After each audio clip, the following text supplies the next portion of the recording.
Welcome to the Nehemiah Entrepreneurship Community Podcast. I'm your host, Patrice Tsague. I'm here with my good friend, Oz Hillman, and we're going to be talking about the 7 mountains of culture. And Oz is one of our keynote speakers for Nehemiah Week this year, coming up in about 2 weeks or 2 weeks and 2 weeks and a half. And this is the very topic that Oz will be addressing for us. So we thought we'd have Oz come into the studio, kind of give you a bit of teaser. We promised that last time he was here, and we've hopefully are going to deliver on that promise this year. This time. First of all, Oz, thank you so much for being here. How are you? Great, Patrice. Always good to be with you, buddy. Thank you so much. Well, first, Oz, it's not your wife's birthday. It's yours. Happy birthday. Thank you. You were talking about how you're feeling your golf game is improving and you're feeling like you're getting younger. I said maybe wiser is more. So how are you feeling at this young age? I feel good, man. I feel good. I'm finally an adult at 68, right? Well, better late than never. Well, first of all, thank you for agreeing to be a speaker for us this year. You are known all over the world. I think I was telling you that our friends in Kenya and Mexico and Asia, are all excited because of your involvement. Many of them have read your book. They receive your daily devotionals. And so today I want to drill into exactly what the 7 mountains of culture is, because the assumption that we all make is that everybody knows what it is. Mm-hmm. And during one of our business forums in Africa, somebody asked the question, what in the world is that? Mm-hmm. And so we want to use today to kind of educate our friends so that people know exactly what to expect when they come to Nehemiah Week. Well, you'll be talking about, and hopefully it'll help them a great deal. As I don't want to presume that everybody listening or watching exactly knows the breadth of your ministry. So let's start there. Tell them a bit about marketplace leaders and kind of what that's all about. Well, Patrice, I had an ad agency back in the 80s from 1982 to 1994. And we served a lot of clients like American Express, Steinway Pianos, and Christian clients. The name of our company was the Aslan Group. But in 1994, I went through a major crisis that I lost major wealth. My wife left me. My business got down to almost zero. And God used that time to transition me over the next 7 years. Those 7 years were very difficult, but it was a real training ground for me as He began to reshape me and remold me and really move me into what would ultimately become a new calling. And during that adversity, the Lord would show me that many believers in business have a difficult time integrating their faith life into their work life. And they also didn't understand how to navigate adversity in their life. And so those were the 2 things He would teach me during those 7 years. 7 years to the month, He would bring me out of my adversity. He would restore all of my finances in that time.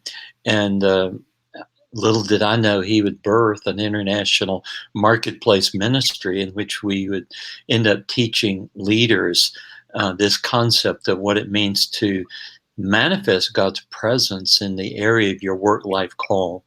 And so we've been doing that for over almost 25 years now. And God led me to start writing and teaching. I've written 21 books and spoken to leaders and equipped leaders in 26 countries. And little did I know how God would turn my Valley of Achor into a door of hope for me and many others. And so today we really help people in that area. And then in the year 2000, I was first introduced to the concept of the 7 mountains. And that 7 mountains is really, the history is in 1975. Bill Bright and Lauren Cunningham met for the first time. Of course, Lauren Cunningham, founder of Youth with a Mission, and Bill Bright, founder of Campus Crusade at that time. And God spoke to them in a dream that week, to both of them, and said, if we're going to impact culture, it's going to have to be through these 7 areas of government, media, family, education, business, arts and entertainment, and the church. And what we've since discovered is it only takes 3 to 5% of a leadership operating at the top of those cultural mountains to actually shift a cultural mountain, which can shift a culture in itself. Wow, that's incredible. What I love is that your ministry first is born out of your own life and business experience. And so you're really helping people through your books, through your teaching and your speaking, from having been there and being restored. And I guess that's why your message resonates so much with people, because there's a sense of authenticity with it. There's a sense of realism with it, and it's practical. It's not just Bible theory, but it's really from hands-on experience. You've made the Joseph calling or adversity a hallmark of your entire ministry. What have you seen in terms of how it's impacted people? I mean, I've heard folks who either read your book or heard you talk, and it's something that others it resonates with them. Were you surprised? Have you been surprised by that many others have gone through the same that you went through? Well, I guess what happened was that many people had the same experience that I had when I first came in contact with the concept of a Joseph calling. When I met my marketplace mentor, Gunnar Olson, from the International Christian Chamber of Commerce, I met him 2 years into my adversity, and he said, when he listened to my story, he said, "Os, you have a Joseph calling." And I didn't know what a Joseph calling was. And he said, it's a marketplace call to be a spiritual and physical provider to others. And so he became my mentor during that time, and we're still in relationship today. He lives in Sweden. And so as I began to teach that, my gifting is really teaching and communication. And so I was able to, write about it and teach about it and share it with others. And so as a result of that, I think many people who found themselves in the same place I was at that time, kind of looking for answers on, why am I going through this adversity? I haven't done anything wrong. I'm not in sin. Why would I go through this adversity? And so it really became something that was a lifeline for people, just like it was a lifeline for me. I was just able to unpack it more as I learned more about it and sought God and really studied the process and met so many more Josephs around the world who said, "Yep, that's me," and then we wrote a lot about it, as I say. Awesome. We call it at Nehemiah and Biblical Entrepreneurship the wilderness experience. And that season of trial and tests where God allows, based on Deuteronomy chapter 8, to test you, to shape you, and so forth. And of course, for Joseph, it was that pit, that prison, and of course, the slavery.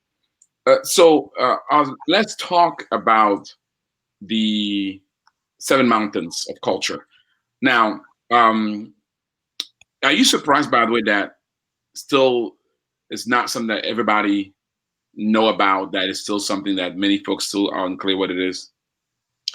No, I'm not. I think that, in fact, I thought that the season had been complete for that in some ways, because I wasn't seeing a lot of traction in the last few years. And then it reemerged 2 years ago, where we ended up doing a major conference of 350 leaders in Washington, D.C., that were all leaders within those 7 cultural mountains.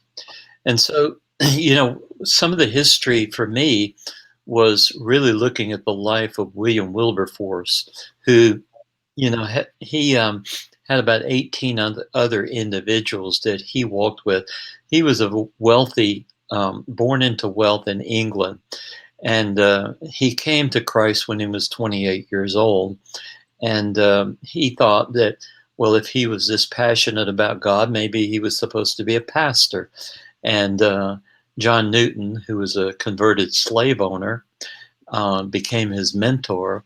And he came to him and said to him, after he said that to him, he said, "No, you are not going to be a pastor. You are going to be in politics, the government mountain." And he said, that is where you have the anointing, and that's where God's going to use you. And that's exactly what happened.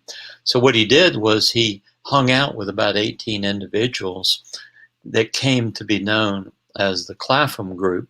The Clapham was just a city in England where they all lived. And they broke bread together, they went to church together, and they used their time, talent, and treasure to impact some of the social ills of England. They effected 69 world-changing initiatives and abolished slavery after 30 years of work in England. And so here you have a government mountain that they were operating in, a very small contingent of people, but they had influence in those areas. And so they really shifted that mountain, shifted the England. And so what we've discovered is that that small percentage of people, when they're operating together in relationship and using their time, talent, and treasure, can actually shift a mountain. And the best case study we have of that in America is the gay rights movement. Here, one group of people that at the time probably represented less than 1% of the population has literally changed America's view from seeing a moral issue to seeing it as a civil issue. And the way they did that is they went in each of those cultural mountains and developed a strategy on how they would get America to view their issue differently. And as a result, we see what's happened today, that gay marriage was passed in America. We've seen education being affected by this. We see laws changed. We see the family structure being affected. We see businesses supporting what is really a moral issue as being a civil issue. Once they were able to shift that issue from being a moral issue to a civil issue, they won the argument. Wow. The power of mobilization when it comes to these kind of cultures. So let's kind of stay with that for a little bit. So for our viewers, the seven mountain cultures include education, religion, family, business, government, arts, entertainment, and media. So Right. We're going to take them one by one, and then we're going to attempt for you to help our listeners without giving all the way without giving the entire stick away. Help out understand the importance of each of these spheres. So let me start with education. How important is that? What does that mean? And how important is that to social change? Well, education is a mountain that we currently have lost, to the liberal agenda in our nation. We have a young people today. The reason they're believing in socialism is because they've been indoctrinated by liberal professors in all of these educational institutions. And because we have not effectively impacted that area, then we're seeing the results of that. So education is one of those areas that we need godly, righteous educators to come back into that mountain to be salt and light in that area. But we've got a lot of work to do there. Awesome. As a matter of fact, for those who are watching and listening out of Kenya, this Saturday, because of this very thing, we are hosting a business forum. Team, if we have the link for the Kenya Business Education Forum, please put it in there. If you are in Kenya or East Africa, we're doing an education forum this Saturday because we recognize that in Kenya, I don't know about other parts of East Africa, in Kenya, the government has instituted that there'll be schools are not going to start until January. So they're going to lose a year of school. And as a result of that, a lot of our members and students are Christian educated, they own Christian schools. And so for a business that's based around students having to go to school, the government is saying they don't have to. As a matter of fact, if you educate students, we're not going to count it. So that means, and so now we have to help our members and our clients repurpose. What do you do?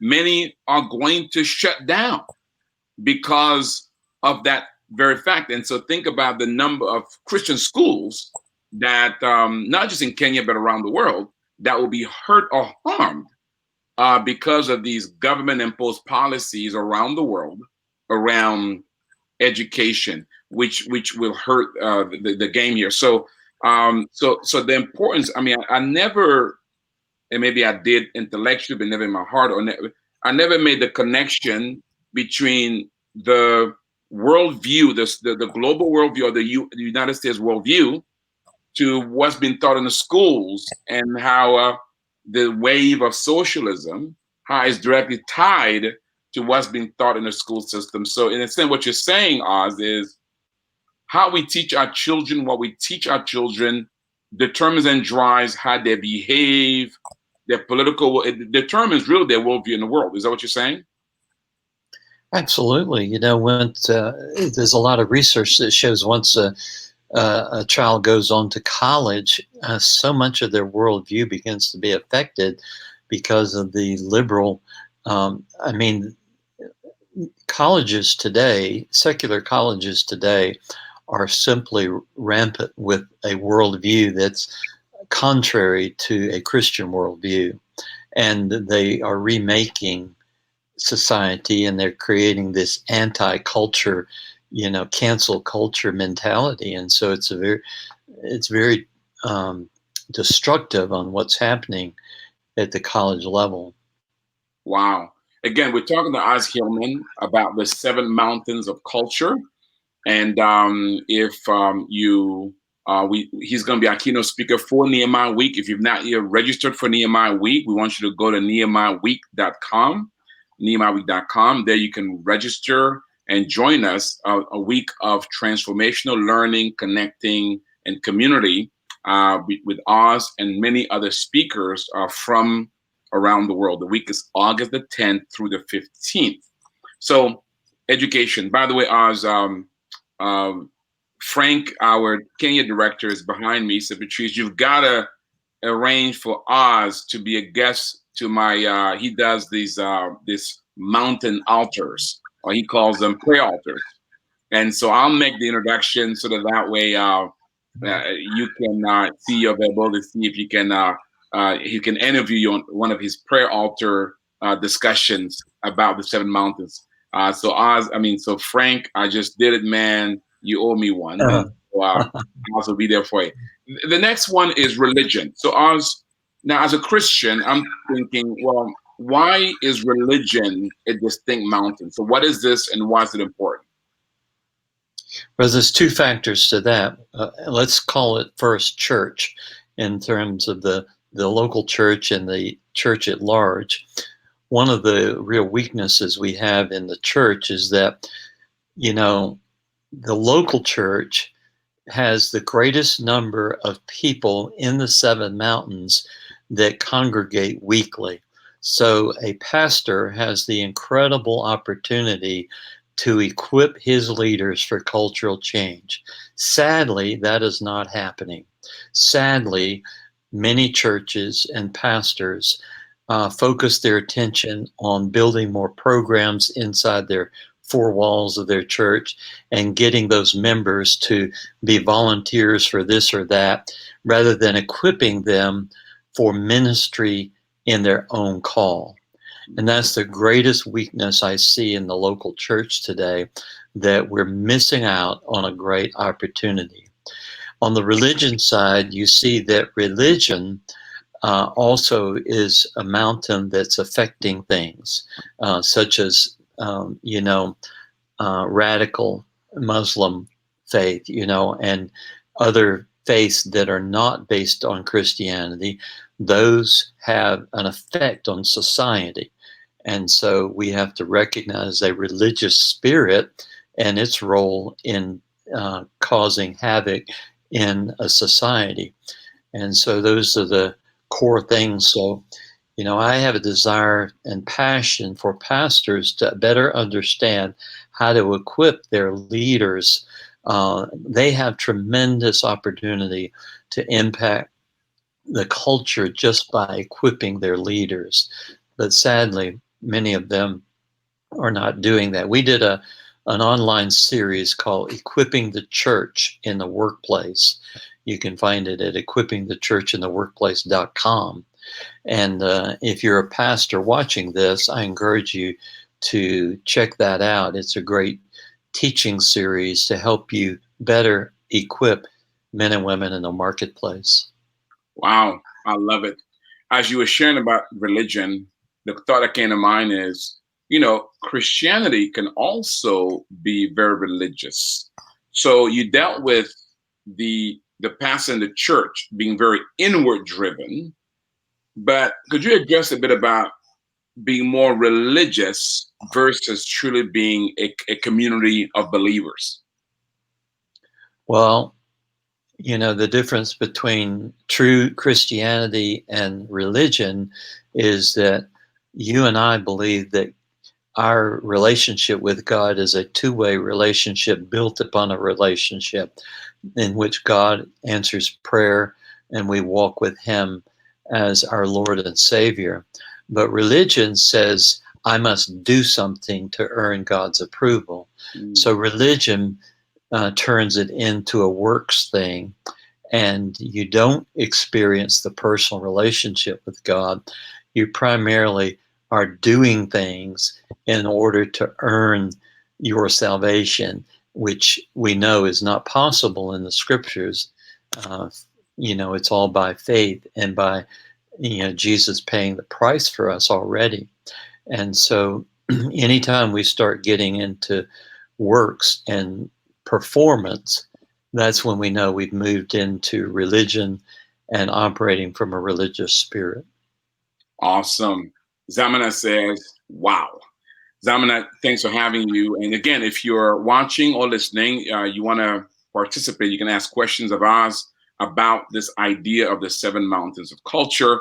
Again, Oz will be our keynote speaker at Nehemiah Week this year. He'll be speaking on this very topic and within the context of growth through strategy. What's the implication of the 7 mountain when it comes to growing your business through strategy? And within the context also of the COVID-19 environment, what's the implication of 7 mountains during this time? Go to nehemiahweek.com, there you can register for the conference and join us. So the next piece is the next mountain, or the next key area of influence is family. So tell us, what does that mean and what's the implication there? Well, we see that taking place right now in America, where we see a group called Black Lives Matter getting a lot of visibility and so forth. But when you really look to the root of that organization, you find that it's a Marxist organization. And one of their tenets is not to support a family with a 2-parent household that allows the man to be the godly leader in that home. They disagree with that completely. They oppose the 2-parent family. So here you have an organization that the name of it sounds great because we all want to affirm, what's been wrong in our nation and correct things. But when you look deeper, you look under the hood, you see an organization that's a Marxist organization that's using tactics that Martin Luther King would not agree with and is against the family. And so the family is, every cultural mountain has a family on it. You destroy the family, you destroy every mountain. And so it's important for us to recognize that, God birthed the family, and he made male and female, and he desired that every family have a mother and a father that could be a wholesome and righteous model for those children. When you start destroying that, you start seeing the symptoms. The things that are going on in Chicago and Portland and many of the cities in our country right now, where we're seeing so much violence. If you put all those young boys in a room and asked about their father, I'll bet you that 95% of them did not have a healthy father relationship. And so, we can only deal with a lot of these things when we deal with the hard issue, and that is that there has to be healthy families in order to see a healthy culture. Wow, well said. And unfortunately, the data statistic on that, it's alarming. And as entrepreneurs, we must care. As Christians, as entrepreneurs, because unhealthy families also leads to unhealthy economies. Good point. You do make an interesting point there about the distinction between Black Lives Matter as a concept to affirm a people group and an organization and legal structure that is called Black Lives Matter. Do most people recognize there is a distinction, or it's kind of blurred together, isn't it? I don't think they have been. I think that's coming out more and more as I see, in some of the media that's speaking truth. There's a whole, aspect of the liberal media that's wants to maintain that the lie that's built around the organization. And so it's and what disturbs me most is corporations that are being really manipulated around the name, because the name is a great name. Yeah. It's a great cause. It's a great, branding, if you will. My ad days, I would say, man, that's a great name. That's right. But, perception isn't always reality. Yeah. That's also what we learned in advertising. So you got to look under the hood to see what something really stands for, and not be afraid to call it what it is, because that's what's going on today. Is there's so much shame if you don't agree with the name, because they've captured you with the name. Yeah. So if you disagree, you're disagreeing with the cause. That's right. Rather than disagreeing with what that organization is really doing. And this is where I think as individuals, we must become responsible for educating ourselves. I tend not to feed into political narratives or social narrative because of that very fact. It becomes so difficult, because then you say this and you get dragged in this whole wave, that unintended consequences kind of thing. But you must educate. If you're watching or listening, it's important to educate yourself about what you're standing with and for, and don't feel the pressure of going with the crowd because you want to make a stand on something, because it may actually do more harm than good in the long run. Short term, it may feel good, but long term, and that's on all sides, by the way, because this technique is employed by the enemy using all kinds of things for that purpose. Good clarity there. So Zamina says unhealthy families lead to unhealthy economies. Well said. That is correct, Zamina. Let's go to the next thing, business. And so our viewers and listeners are entrepreneurs that get this one, but they may not understand how it ties into the settlement culture. Could you explain that one to us, As? Well, business has such great influence because of the wealth that's in business. So there's a lot of power and influence through business. And so when business is being utilized for unrighteousness, that unrighteousness multiplies in great ways. Conversely, if business is used for righteousness, it can have a great influence. Over the last 10 years, I think of two U.S. businesses who are owned by Christians that probably had the biggest impact in a cultural issue. That would be Chick-fil-A and Hobby Lobby. Hobby Lobby that stood up against the Supreme Court to require them to have, a pill that would abort babies. And they fought it and they won. Of course, Chick-fil-A came under assault by the LGBT community. And that kind of turned in their favor when the public stood for them, knowing that they were not a racist organization. They just had a biblical worldview. And both of them stood their ground. Now, you're not going to find a church or a school or whatever, being able to have that kind of influence. These were businesses. And so businesses have an opportunity to shape culture like nothing else. And so we need to realize as entrepreneurs, we have great influence.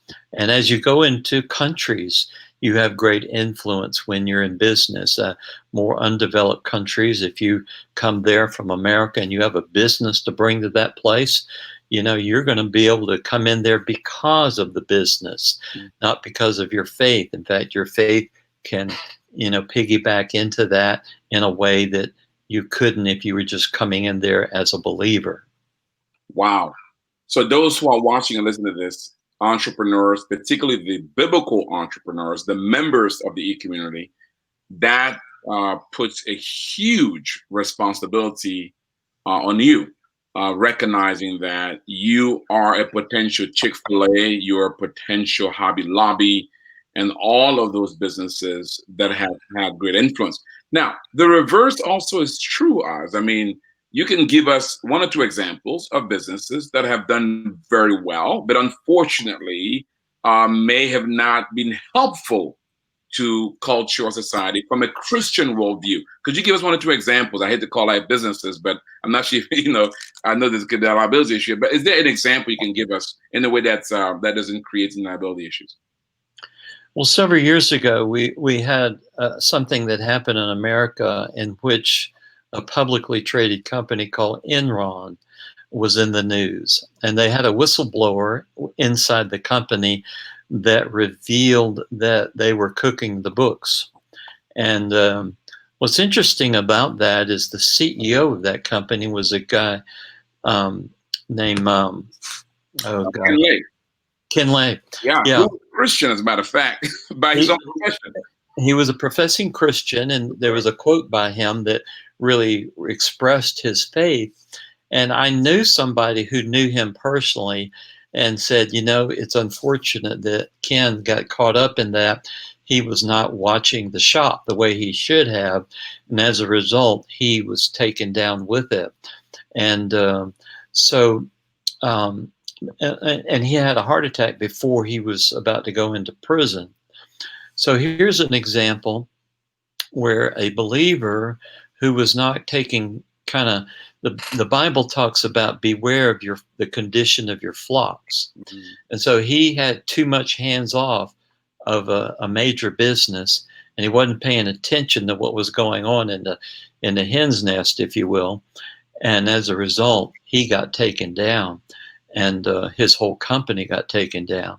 So that's a great warning. No matter how big or small your business is, you as the CEO or entrepreneur need to be in touch with every aspect of what that business.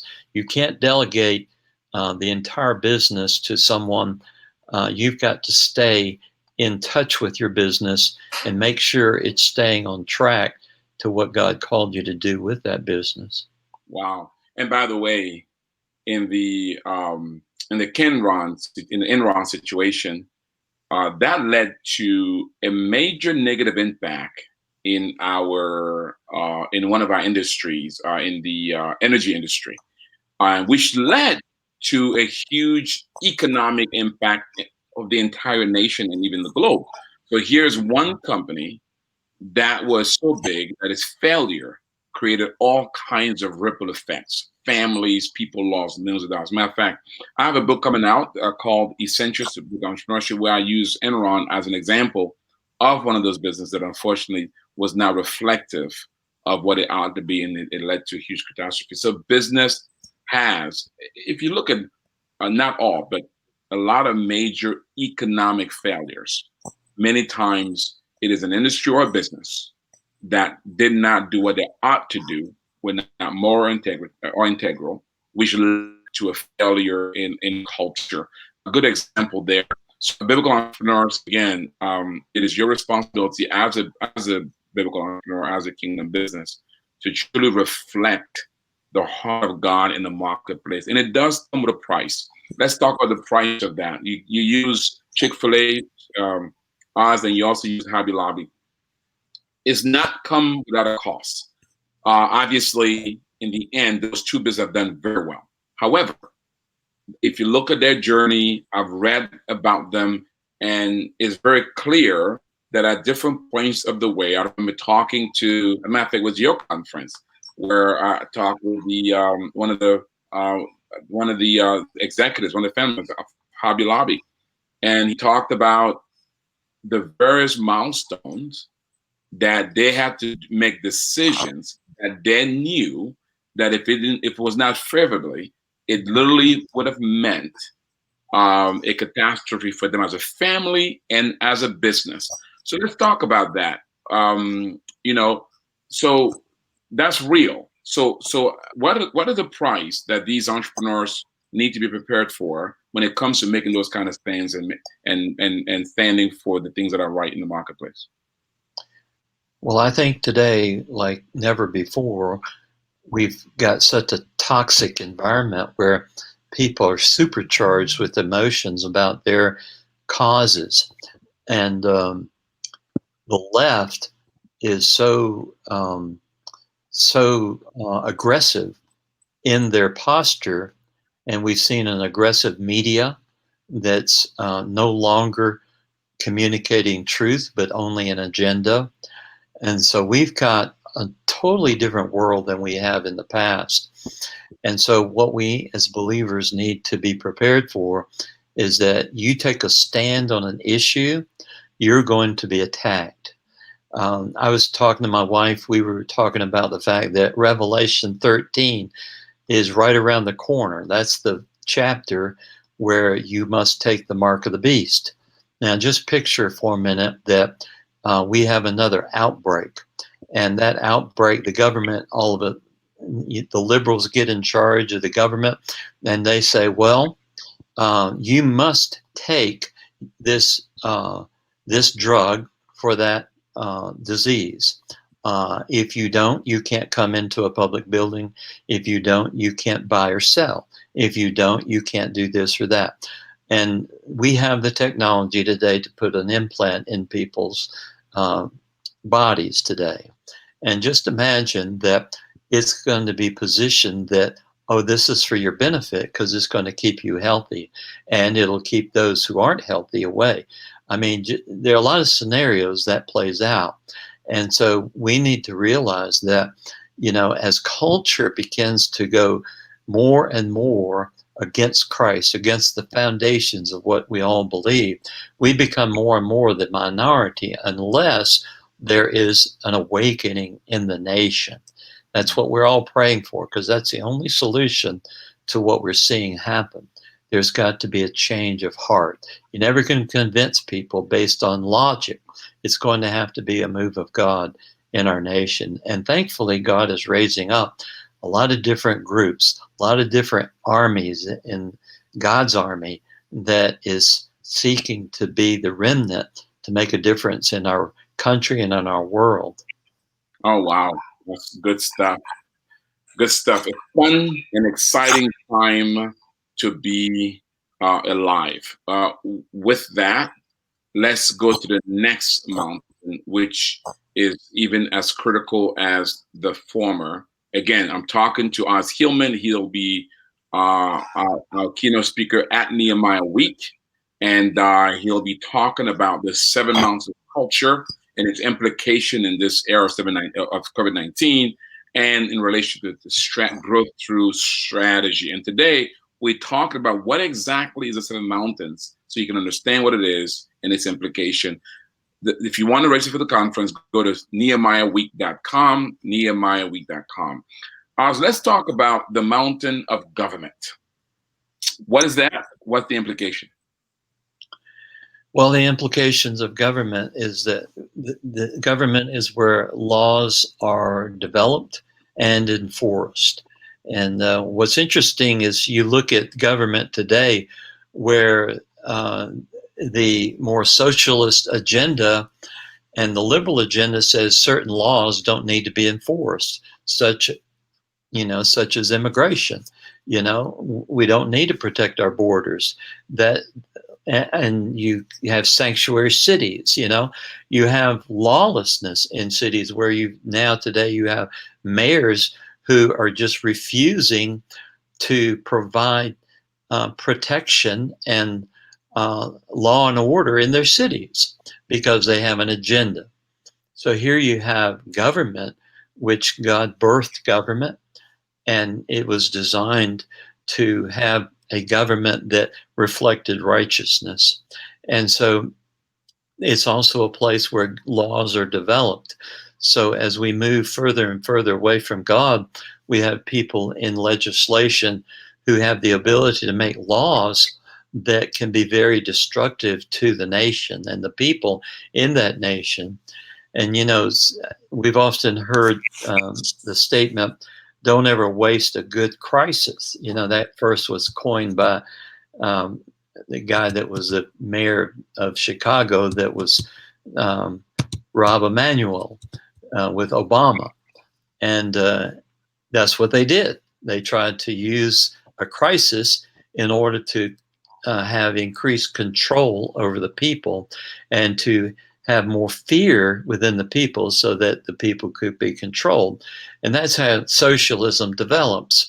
You give people something out of fear, and then you use that as a means of control. And so government is so important for a nation.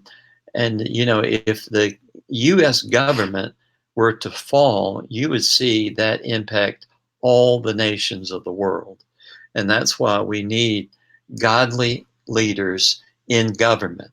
I'm grateful that we have at least a remnant there that's standing the ground. But I would say that the next 4 months, what happens in the next 4 months of America will determine what the next 10 years are going to be like. And if the socialists win in our election, you can expect a country that's going to be shaped so differently than what we see today. Wow. The mountain of government, the importance of having righteous men and women in that space. My time, but I do want to ask you 2 questions on this, Oz, at the risk of the time. But let me go quickly. The first question is, so many people see government so corrupt, particularly those internationally, that they don't see how Christians can be either in politics or in government. Could you address that real quick?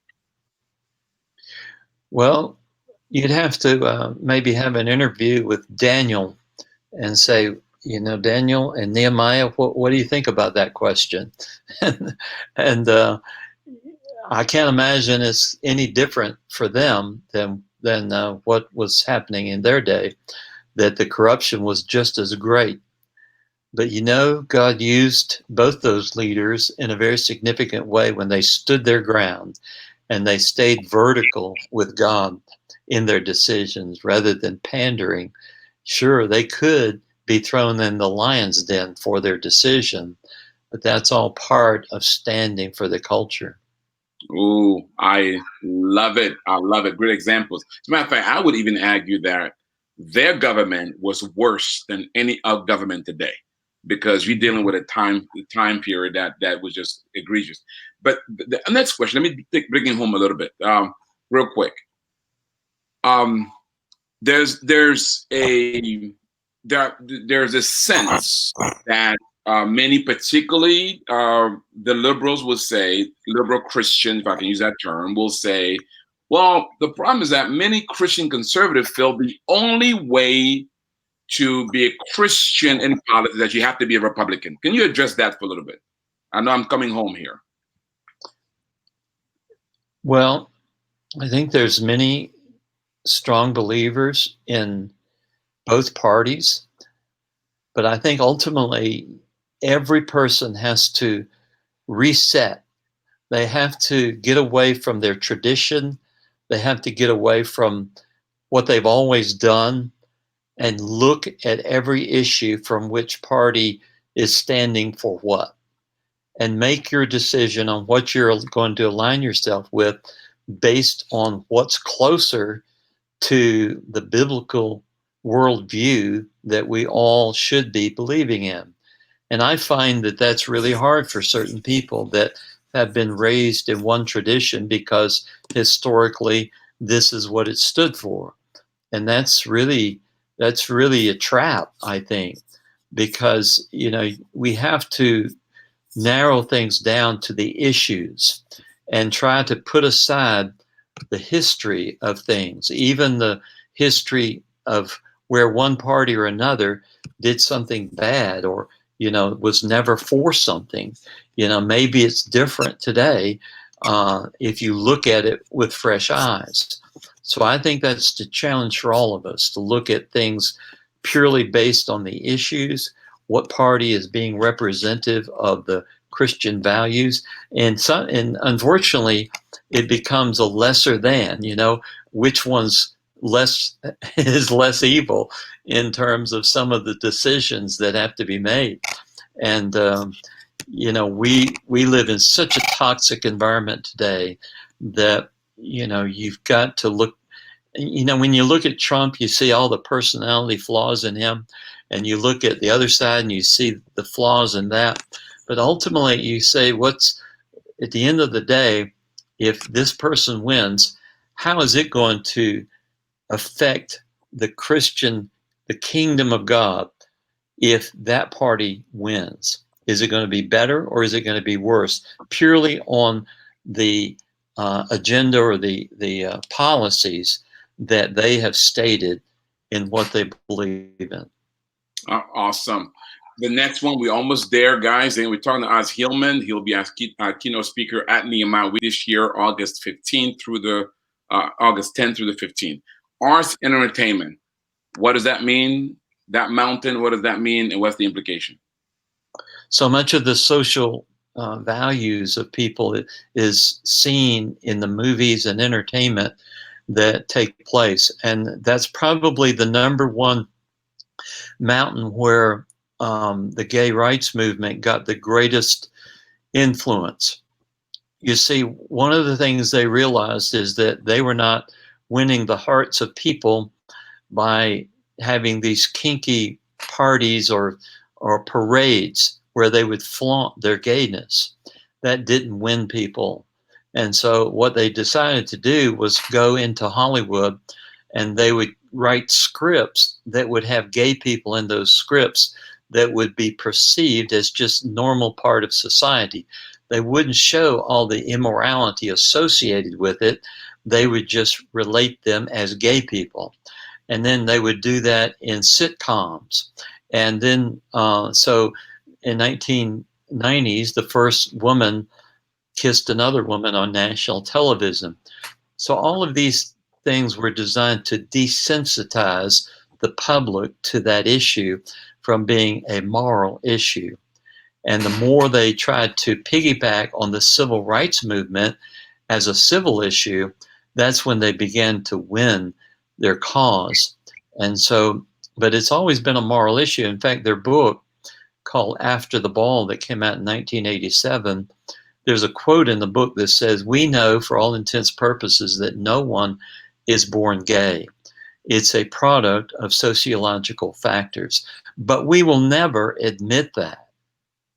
So basically they say, we're just going to lie about it because we know we can't win the civil argument with that argument. Because if it's a preference, if your social attitudes and behavior is based on preference, that can't be built around a civil argument. So they Wow. knew that was a losing argument. So they had to change it so that it became a civil argument. And once they were able to convince the public that it was a civil issue and not a moral issue, that's when they won. Yeah. Wow. And unfortunately, around the world, our government, the US government, has become one of the major pushers of imposing it upon other government and tying US funding to it. Mm. I mean, that is the saddest thing in the world. I mean, why would you want that in your hand? And it's one thing, be whatever you want, but don't make others, don't force it upon others. And so that's a challenge. Great thoughts there. And last but not least, by the way, this is why we need a lot of Christians who are committed to go into this space of arts and entertainment, so you can show the difference. Now, as before I go to the next thing, the last point is, there is a concern, however, by many people in the gay in the gay movement, or millennials and others who feel that, others, even what we call liberal Christians, who may feel that one of the issues is that the church, those of us who are conservative, that our tone, our language, our positioning has been very offensive, and sometimes divisive, and many times hateful when it comes to gays. Could you address that a little bit? Well, I agree with that. I think that the church has wrongfully made that the unpardonable sin. Whenever we're talking about that issue, I like to talk about, well, sin is adultery, sin is pornography, sin is this, sin is that, pride is sin. God just doesn't like sin. He likes the sinner, he loves the sinner, but he doesn't like the sin. So we always have to present that issue with that we don't have anything negative, or anything against gay people as a people.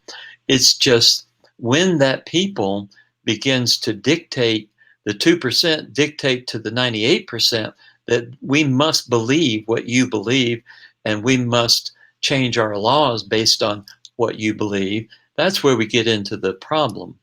And so it's a fine line between setting a boundary with a group, and holding to a biblical view, and doing it with grace, and doing it with bridge building to that community, which is very difficult because they tend to be more aggressive about it themselves. Because that issue is an issue of rejection.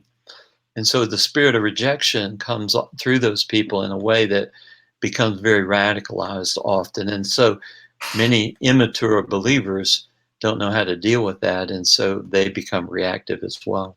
Good insight. Thank you so much. Zamina, thank you. You've been with us the whole way. I know that more of you guys are watching. Don't be shy. Share your comments. I'm almost wrapping up here. Questions or comments. Zamina says people have to reset their mindset and build a new mindset by looking at things with fresh eyes. Good insight. Recording to what you said earlier. As last but not least, as media. What does that mean? What's the implication? Wow. There hasn't been a mountain that's more changed than the media in the last 10 years. I remember watching CNN where I thought it was pretty good news, but today it's pretty much a propaganda machine, that anything against our current president is all they're about, and they won't have anything on there unless it's negative. And we see that within many of the mainstream media outlets, that gone are the days where there's journalism that's reporting truth unbiased. And unfortunately, that's the place we are living in, and we are having to deal with it. So everybody has to watch news with a very discerning eye now, and ask the question, is that really true? You just don't take it for face value. No matter where it's coming from, you have to have a filter, more so than ever before, on asking the question, is that really true? And I think that also in the media, one of the things that's happening on the internet is that there are people that are creating these fake news graphics and fake news stories that have no truth at all to them. The liberals can create one, even conservatives can create one to make the other side look bad. And I often say to my wife when she sends me something, I said, now, is that really true? And, I said, we might want to buy into it because, oh, yeah, look at that. But we've had to learn to say, now, is that really true? And there are sources on the internet that can, tell you whether something's really true or not. And just recently, my wife had something that sent it to me, and I agree. I thought, it was something that needed to be posted. Well, it turned out that it wasn't true. And so we as believers really have to be very conscious of fake news on both sides of the fence when it's trying to position itself against the other side. Mm. And I do appreciate the fact that as a bridge builder myself, the fact that you are touching on both sides, because I think one of the issues is sometimes whether it's fake news, whether it's whatever the issue might be, there's a perception, right or wrong, that many times we as leaders, I'm dealing with the Christian leaders, not Christian leaders, that we tend to push only one agenda, though that may be right, right? Versus being that facilitator of lifting up the word of God and letting that be the filter and allowing people in the process. That way we become credible sources. And I appreciate you are laying it down so that without compromising what the truth is, while at the same time not being agenda driven, because we need to be trusted sources as Christians, leaders, Christian leaders. The media is what they're going to do, but Christian leaders need to be trusted sources so that you know that I'm giving you a framework that allow God to convict your heart for because you in terms of media, because media is such a powerful tool, and I appreciate what you said. It can be used by those who agree with us bad and those who don't agree with us bad. What's the importance, or what is the responsibility of us as Christian leaders as to what you just said? I mean, you do that with your wife, but all of us need to do that, not just in what we consume, but also what we share. Yeah, I think it's just being true to truth, being committed to what truth is, even if it's truth that we don't like, and being able to own it and being able to admit when we're wrong. So many leaders have a difficulty admitting when they're wrong. If you post something you find that's really not true, you need to go on there and say, okay, it's not true. I was mistaken, and own it. Well said. Well said. As we've come to the end here, thank you again. As we close, do me one favor. I got two more last. Going to ask you one. Help me sell this week. So people are watching and they've heard you talk and they want to know, Oz, so why should I come? What can I expect from your session? Help me sell the week. What would you say to them? Well, you've put together a group of leaders that have expertise in so many different areas. And as believers in the marketplace, we all need to be equipped to really live out the calling, to get tools that can help us achieve more success and to be more effective as communicators and culture shapers. So this is a tremendous week where people have the privilege to access wisdom and knowledge from people that you brought together. So I would encourage everybody to participate and, glean from those who have gone before you that have expertise. Awesome. And again, if you want to do that, go to nehemiahweek.com. It'll give you a chance to register and join Oz Hillman and many others during that week of August 10th through the 15th. Oz, many people are watching and listening. Two things. One, how did they get in touch with you? Two, what's the first step of them truly becoming engaged in the Seven Mountain culture? What advice would you give them? Well, I would go to our website, todaygodisfirst.com, todaygodisfirst.com, and that will allow people to start with our devotional. And that devotional will be kind of the tip of the spear of communication from our ministry to access all the different things that we do. And that's probably the best way you can do that.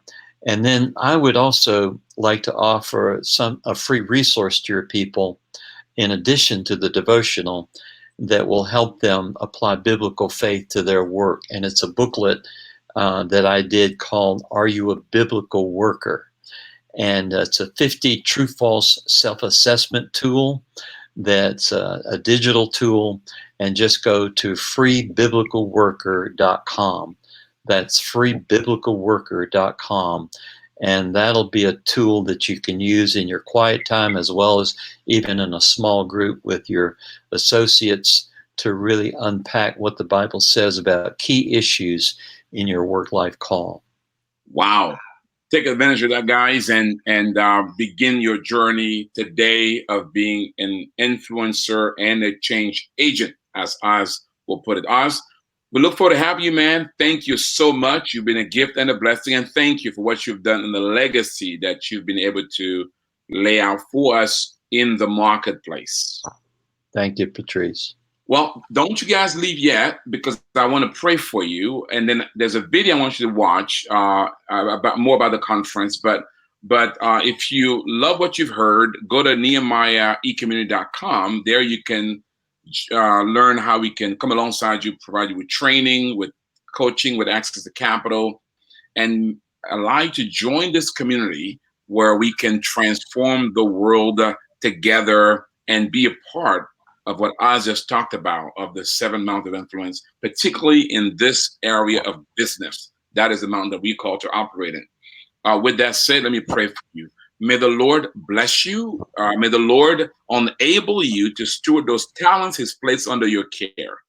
And may He enable you to steward them in such a way that one day you'll hear those wonderful words, "Well done, good and faithful servant. You've been faithful over a few things. He'll now make you ruler over much." God bless you. Don't you leave. Watch this video and see you at Nehemiah Week. Nehemiah Week is an annual event designed to equip entrepreneurs and leaders from around the world to inspire and to honor marketplace leaders for their accomplishments and what they're doing to model Christ in the marketplace. God is doing incredible things at Nehemiah Week. Ladies and gentlemen, God has called us to be a light for Him, to be an example for Him, to be a model for Him, so that as others see us, not hear us, but see us, they can see a model of Christ. Yeah, each year at Nehemiah Week, we gather the nations. Our vision is to transform the marketplace with the gospel of the Lord Jesus Christ, one entrepreneur at a time. We have learned to do business in a godly way. I'll actually spread this to our church as well. Through the course of Nehemiah Week includes information around principles of biblical entrepreneurship, so really looking at biblical economics. What we've learned this week is about training. Our Nehemiah project is about training and then coaching and then accessing capital. Nehemiah gave me God's vision. Really impacts the way that I see doing business. Nehemiah Week not only gives birth to new ideas, it connects us with resources and relationships that makes them possible. So what we want to do is not just affect here in the U.S. We want to take this curriculum all over the world. Whatever it is, the question is, what impact will this have on others? It's something that's going to change lives. So I'm ready to use whatever I have for the benefit of the kingdom of God. I believe that the nations are going to shake because of this week. Biblical entrepreneurship takes a stand to say we are going to be witnesses for Jesus Christ in the marketplace.